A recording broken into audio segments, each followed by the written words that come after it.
Excellent. You've got your screencast video tool selected. Now you're going to select an educational technology tool that you will learn about and teach to your colleagues using a screencast video. So the first step of this process is for you to choose a tool. And I'm going to take you through a couple of ways that you'll do that, similar to how you would when you are in your own classrooms. I've got some links here. One of the options is you can use groups or organizations that vet tools and share them with you. So for example, this is a University of Massachusetts.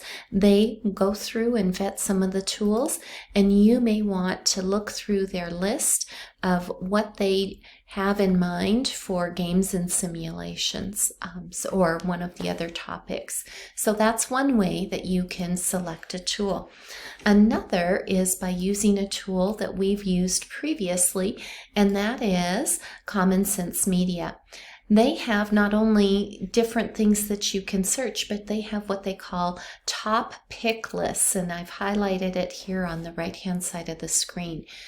When you search for those, you can actually even filter them. So if I want grades 8, 9, and 10, I can use that filter, and maybe I just want the top pick list for the arts, and so I will select that, and it's going to bring me up to a list of different tools that I could use. And so I'm going to look at arts education, and remember, we used these before. The first thing you're going to look at is the grade level and the cost. We want to look for grade level that's appropriate to you and a cost that's free, or at least lets us try it for free. And so you'll look through and find a tool that you're interested in learning more about. These are music, and so I'm going to keep going until I find something maybe a little different. And so here we are, grades 8 through 10. It's a free tool. Remember, I can see the full review, and I get a learner rating, a community rating, and a privacy rating. And as you read through this information, you're also going to learn what they're saying it's good for, and ratings on engagement as well as pedagogy. And so those are good things to look at as you're evaluating your tools. You can do that by top pick lists or just by individual tools as well, using the filter like I showed you.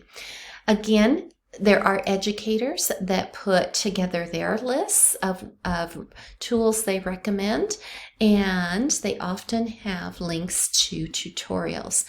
So you can do that, or I've got some links to different ways that schools share out what their vetted tools are. So here's really a neat way that it's represented. If I want collaboration, I could use one of these notes or one of those tools. This district displays it a little differently. It gives the name of the tool and a little description of what it does and the grade levels that you will see. And then another district displays theirs in what do I need my students to do? I need them to create graphics. Then here are some tool options that they're recommended. And the items in bold have district provided accounts and connections. So those are different ways that you can look at the tools.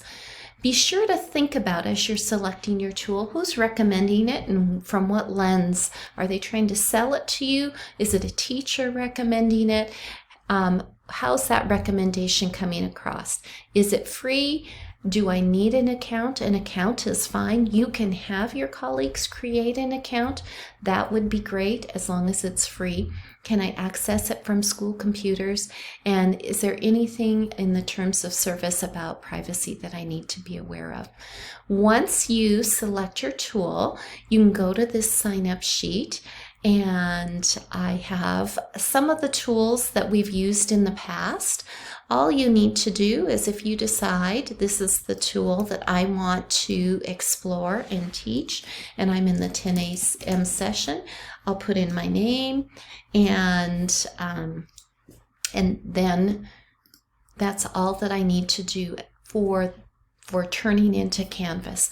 But continue to find tutorials about that tool and explore how you might teach that tool to your colleagues.